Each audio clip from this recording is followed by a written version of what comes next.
నమస్తే, welcome to eagle media. ఏపీలో మరికొన్ని రోజులు ఎలక్షన్స్ జరగబోతున్నాయి. అభ్యర్థులు ప్రచారాలతో దూసుకెళ్తున్నారు. ఒకవైపు ఎండలు టారెత్తిస్తున్నప్పటికీ ప్రజలతో కలిసి మమేకమయ్యే ప్రయత్నం చేస్తున్నారు. ఈసారి మచిలీపట్నం నుంచి టీడీపీ తరఫున అభ్యర్థి కొల్లు రవీంద్ర ఇప్పుడు మనతో ఉన్నారు. మరి ఆయనతో మాట్లాడే ప్రయత్నం చేద్దాం. సార్, ఎలా ఉంది సార్? ప్రచారం చేస్తున్నారు, ప్రజల నుంచి రెస్పాన్స్ ఏ విధంగా ఉంది? మీ నాయకులు చాలా వరకు మార్పు గ్యారంటీ అన్నారు సార్ గవర్నమెంట్. అందుకు సూచనలు ఏమైనా కనిపిస్తున్నాయా? ఖచ్చితంగా ఇవాళ ఆల్రెడీ జనాలు డిసైడ్ అయిపోయినారు. ఎట్టి పరిస్థితుల్లో కూడా ఈ రాష్ట్రంలో ఈ అరాచక ప్రభుత్వాన్ని ఈ రాష్ట్రం నుంచి పాలదోలాలని చెప్పి సిద్ధంగా ఉన్నారు. ఓట్లు 100కి 100% కూడా ఇవాళ తెలుగుదేశం, జనసేన, భారతీయ జనతా పార్టీ ఈ కూటమిని ఆశీర్వదించడానికి కూడా సిద్ధంగా ఉన్నారు. ఎందుకంటే విసిగిపోయారు. అధిక ధరలు ఒక పక్క, దోపిడీలు ఒక పక్క, దాడులు ఒక పక్క, ప్రశ్నిస్తే దాడులు, కేసులు, ఇవన్నీ కూడా ప్రతి ఒక్కరు కూడా మరి అభివృద్ధి లేదు.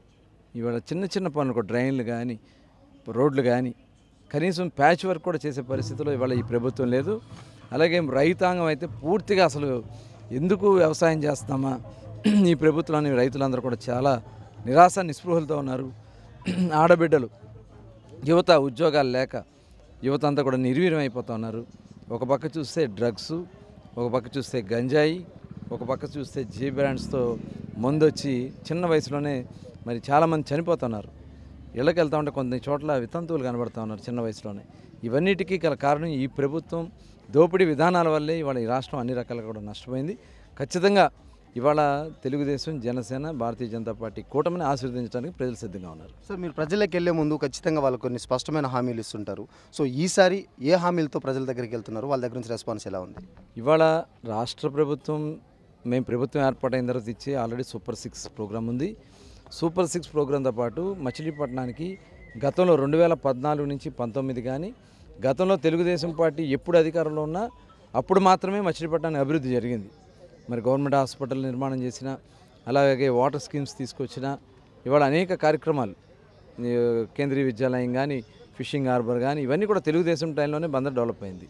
2014 నుంచి 19కి దాదాపు 2000 కోట్లు, ఆ రోజు నేను ఎమ్మెల్యేగా నాకు అవకాశం రావడం, మంత్రి కావడంతో 2000 కోట్ల పైన నిధులు తీసుకొచ్చి ఇవాళ విజయవాడ మచిలీపట్నం హైవే ఆ రోజున కేంద్ర ప్రభుత్వంతో ఈపీసీ కింద పెట్టించి దాన్ని 2 ఇయర్స్లో పూర్తి చేయించిన ఘనత కూడా ఆ రోజు మరి చంద్రబాబు నాయుడు గారి నాయకత్వంలో తెలుగుదేశం పార్టీదే. అట్లాగే వాటర్ స్కీమ్స్ దాదాపు 65 కోట్ల రూపాయలతో అమృత్ స్కీమ్స్ కింద తీసుకొచ్చి మచిలీపట్నం టౌన్ మొత్తం కూడా ఇవాళ మంచినీళ్ళ సమస్య లేకుండా చేసామంటే అది తెలుగుదేశంలో మరి మనం చేయడం జరిగింది. 6400 G+3 నిర్మాణం చేశాం పేదల కోసం. ఇవాళ వాళ్ళు రంగులు వేసుకున్నారు తప్ప ఆ ఇళ్ళు ఇవ్వడానికి కూడా వాళ్ళకి మనసు రావట్లేదు. ఇలా అనేక కార్యక్రమాలు, బీచ్ కానీ, బీచ్లో ఉన్నటువంటి డెవలప్మెంట్స్ కానీ, టూరిజం కింద రోడ్స్ కానీ, ఇప్పుడు మచిలీపట్నం టు మంగినపూడి వరకు 4 లైన్ వేయడానికి సెంటర్ డివైడర్తో రోడ్ వేసాం. 50% అయింది. ఇంకా 50% ఆల్రెడీ ఫండ్స్ తెచ్చి ఉన్నా కూడా అది చేసుకోలేకపోయారు. బైపాస్ రోడ్డు, అలాగే 4 లైన్ ఏర్పాటు చేసింది తెలుగుదేశమే. అట్లాగే మచిలీపట్నం నుంచి పెడన రోడ్డు, డబుల్ రోడ్ చేసాం. అలాగే బ్రిడ్జెస్, చిన్నాపురం దగ్గర గుండేరు పైన ఒక బ్రిడ్జ్ నిర్మాణం చేసాం దాదాపు 65 కోట్ల రూపాయలతో. అలాగే కోడూరు దగ్గర ఉల్లిపాలెం కోడూరు బ్రిడ్జి 65 కోట్ల రూపాయలతో ఆ బ్రిడ్జి పూర్తి చేసాం. అక్కడి నుంచి సింగిల్ రోడ్డుగా ఉన్నటువంటి రోడ్డుని డబలింగ్ చేయడానికి 32 కోట్ల రూపాయలు ఆ రోజు శాంక్షన్ చేపిస్తే వాళ్ళు ఇవాళ అది కూడా పూర్తి చేసుకోలేకపోయే పరిస్థితులు ఉన్నాయి. చెప్పాలంటే ఇలా చాలా కార్యక్రమాలు మచిలీపట్నంలో పేదలకి ఇళ్ళు నిర్మాణం చేసామంటే 2.5 లక్షల రూపాయలు ప్రతి పేదవాడికి ఇచ్చాం. దాదాపు 2000 ఇళ్ళు పైన బందర్లో మేము పేదలకు ఇల్లు ఇచ్చాం. ఇవాళ ఈ ప్రభుత్వంలో అన్ని రకాలుగా మోసగించబడ్డారు. అవన్నీ కూడా వాళ్ళు తీసుకున్నారు. బందర్ పోర్ట్ కోసం ఆ రోజున మరి ఎన్నో సంవత్సరాల కలది, శతాబ్దాల కళ, దాన్ని గాడి మీద పెట్టించి రైతులకు డబ్బులు ఇప్పించి, భూములు ఇప్పించి పనులు స్టార్ట్ చేస్తే వీళ్ళు వచ్చిన వెంటనే దాన్ని ఆపేసి రివర్స్ టెండర్ పేరుతో ఎన్నికల ముందు తాత్కాలికంగా ఇప్పుడు ప్రారంభించారు. ఇవాళ ఇవన్నీ కూడా అది కూడా బాలశౌరి గారి కృషితో కేంద్రం నుంచి 4000 కోట్ల రూపాయలు మరి ఏదైతే పవర్ పర్చేస్ కార్పొరేషన్ నుంచి తీసుకొచ్చారో దానివల్ల ఇవాళ ఎంతో కొంత ముందు నడుస్తుంది. ముందు రాళ్ళు పోస్తూ ఉన్నారు అంతే. అక్కడ ఆ మట్టి అంతా ఎత్తుకుపోయి బయట అమ్ముకుంటా ఉన్నారు. ఇలా చెప్పాలంటే చాలా ఇవన్నీ కూడా ఏదన్నా ఇంకా చేయాల్సినవి చాలా ఉన్నాయి. ఖచ్చితంగా రాబోయే 5 సంవత్సరాలు మచిలీపట్నం చరిత్రలోనే సువర్ణాక్షరాలతో లిఖించే విధంగా రేపు అభివృద్ధి సంక్షేమ కార్యక్రమాలు జరగబోతా ఉన్నాయి. సో మీరు ఒక యువ నాయకుడు, అదేవిధంగా లోకేష్ బాబు కూడా ఒక యువ నాయకుడు. మరి లోకేష్ బాబు గారి నాయకత్వంలో పనిచేయడం ఎలా అనిపిస్తుంది? సో మీరు మీ ప్రభుత్వాన్ని మీ కూటమిని అధికారులకు తీసుకొచ్చేందుకు ఏ విధంగా అడుగులు వేస్తున్నారు ముందుకి? లోకేష్ గారు చాలా విజన్ ఉన్నటువంటి నాయకుడు. చంద్రబాబు నాయుడు గారే విజన్ ఉన్న నాయకుడు. మనందరికీ తెలుసు ఐటీ తీసుకురావడం వల్ల ఇవాళ ప్రపంచవ్యాప్తంగా మన తెలుగు బిడ్డలు ప్రపంచంలోనే ఉన్నత స్థానాలకు రాగలిగారు. అలాగే లోకేష్ గారితో నేను చాలా క్లోజ్గా వర్క్ చేసాం. మేము గతంలో ఆయన మంత్రిగా ఉన్నప్పుడు నేను కూడా మరి యూత్ ఆ కార్యక్రమాలు చూసేవాళ్ళని, యూత్ అఫైర్స్ అంతా కూడా.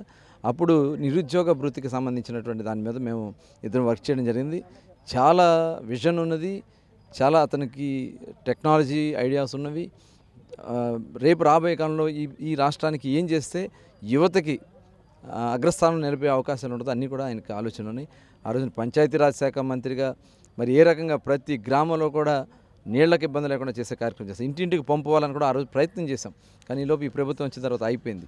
ఇదే కాకుండా డ్రైన్లు కానీ ఆ రోజు ఏదైతే ఎన్ఆర్జీఎస్ స్కీమ్స్ ఉంటాయో ఉపాధి హామీ పథకం కింద దానికి మ్యాచింగ్ కాంపోనెంట్ కింద మెటీరియల్ కాంపోనెంట్ పెట్టించి పెద్ద ఎత్తున దాదాపు 25,000 కిలోమీటర్ల సిమెంట్ రోడ్లు ఆంధ్ర రాష్ట్రంలో వేయగలిగామంటే అది ప్రత్యేకంగా మరి లోకేష్ గారి యొక్క కృషి. ఇలా చెప్పాలని చాలా ఉన్నాయి. అలాంటి విజన్ ఉన్న నాయకులు, యువత అవసరం ఉంది ఈ రాష్ట్రానికి. తప్పకుండా రాబోయే కాలంలో ఇంకా రాష్ట్రంలో ఉన్నటువంటి యువతను అంతా కూడా ఉపయోగించుకుని ఆంధ్ర రాష్ట్రాన్ని ప్రపంచంలోనే అగ్రస్థానంగా నిలబెట్టాలనేది లక్ష్యంగా చంద్రబాబు నాయుడు గారు, లోకేష్ గారు, పవన్ కళ్యాణ్ గారు, ఇవాళ పవన్ కళ్యాణ్ గారు కూడా తోడవడం ఖచ్చితంగా ఒక మహాప్రపంచం. రేపు ఎన్నికల్లో 150 సీట్లు దాటినా కూడా ఆశ్చర్యపోకర్లేదు. అంత ఉత్సాహంగా వాళ్ళ ప్రజలు సిద్ధంగా. జగన్మోహన్ రెడ్డి ఎదుర్కొనే దమ్ము లేకే అందరు కలిసి కూటమికి వస్తున్నారు, సింగిల్గా వస్తుంది అంటున్నారు. దీని గురించి మీ కామెంట్? మాకు సింగిల్ అక్కల, డబల్ అక్క, త్రిబుల్ అక్కల మా ఆంధ్ర రాష్ట్రం అభివృద్ధి మాకు కావాలి. ఎవరైతే ఏంటి ప్రజలకి సేవ చేసే నాయకుడు కావాలా, ప్రజలకి నిజమైనటువంటి నాయకత్వం చూపించే నాయకులు కావాలి. ఆ నాయకత్వం ఇద్దరిలోనే ఉంది. కాబట్టి ఇవాళ పవన్ కళ్యాణ్ గారిని, చంద్రబాబు నాయుడు గారిని ప్రజలు కోరుకుంటా ఉన్నారు. కేంద్రం సపోర్ట్ కావాలి కాబట్టి ఇవాళ భారతీయ జనతా పార్టీతో మోడీ గారి నాయకత్వంలో కేంద్రం బలంగా ఉంది. కాబట్టి ఇవాళ బీజేపీ కూడా మనకు తోడైంది. కాబట్టి ఆంధ్ర రాష్ట్రానికి మహర్దశ రేపు రాబోయే కాలంలో ఉంది. దానికి ప్రజలందరూ కూడా కుల మతాలు పక్కన పెట్టండి, ఎట్టి పరిస్థితుల్లో రెచ్చగొడతాడు ఈ ముఖ్యమంత్రి. ఈ రకంగానే సింగిల్ సింహం అంటాడు, లేకపోతే డబల్ సింహం అంటాడు. అన్నీ ఉత్తుత్తి మాటలే. ఇవాళ చూసాం గులకరాయి డ్రామా, కోడికత్తి డ్రామా, వాళ్ళ బాబాయ్ హత్య, గొడ్డలపోటు, కత్తిపోటు ఇవన్నీ చూసాం. ఇవన్నీ కూడా ప్రజలు దయచేసి మీరు ఎవరు కూడా డీవియేట్ కాకండి. మన లక్ష్యం ఒకటే, ఆంధ్ర రాష్ట్రాన్ని కాపాడుకోవాలి. భవిష్యత్ తరాలకి ఆంధ్ర రాష్ట్రానికి మంచి నాయకత్వం ఇవ్వాలంటే జనసేన, తెలుగుదేశం, భారతీయ జనతా పార్టీ నాయకత్వాన్ని బలపరచాలి. చివరిగా ఒక ప్రశ్న సార్, వైసీపీ ప్రభుత్వం అధికారంలోకి వచ్చిన ఈ 5 ఏళ్లలో టీడీపీ నాయకులపై అనేక అక్రమ కేసులు బనాయించారు. మీ మీద కూడా కొన్ని కేసులు కూడా పెట్టారు. రేపు మీరు అధికారంలోకి వస్తే ప్రతీకార చర్యలు ఉంటాయని అనుకోవచ్చా? మేము ఒకటే చెప్తా ఉన్నాం. మేము మొట్టమొదటి నుంచి కూడా ప్రజాస్వామ్యం పట్ల చంద్రబాబు నాయుడు గారికి ఒక నమ్మకం ఉంది. ఆ రకంగానే కొనసాగబట్టి వాళ్ళ జగన్ రెడ్డి ఆ రోజు పాదయాత్ర చేయగలిగారంటే చంద్రబాబు నాయుడు గారు ప్రజాస్వామ్యాన్ని గౌరవించబట్టే. ఖచ్చితంగా రాబోయే కాలంలో రాజ్యాంగేతర శక్తులు తయారైతే మటుకి ఆ శక్తులను అణిచేయటంలో మటుకు ముందుంటాం. దాంట్లో ఎటువంటి అనుమానం లేదు. ప్రజలు సుఖ సంతోషాలతో ఉండాలంటే, ప్రశాంతమైన వాతావరణం కావాలంటే అరాచక శక్తులను అణిచేయటం జరుగుతుంది. దాంట్లో ఏ పార్టీ ఎవరైతే వాళ్ళ జగన్మోహన్ పార్టీలో అరాచకాలు సృష్టించారో తప్పకుండా వారందరూ కూడా ఒళ్ళు దగ్గర కట్టుకుని ఉంటే కరెక్ట్గా ఉంటుందని కూడా తెలియజేస్తాం. సో ఇది కొల్లు రవీంద్ర గారు చెప్తున్నటువంటి వాటిలో గతంలో చూసినట్లయితే కోడికత్తి, తర్వాత ఇప్పుడు గులకరాయి, ఇవన్నీ కేవలం డ్రామాలు మాత్రమే, ప్రజలను డీవియేట్ చేయడానికి జరుగుతున్నటువంటి డ్రామాలు. సో ప్రజలందరూ కూడా దయచేసి గమనించాలి. ఏది ప్రజలకు మంచి చేస్తుందో ఆ ప్రభుత్వాన్ని ఎన్నుకోవాలని చెప్పి ఆయన కోరుతున్నారు. Please like and subscribe eagle Andhra.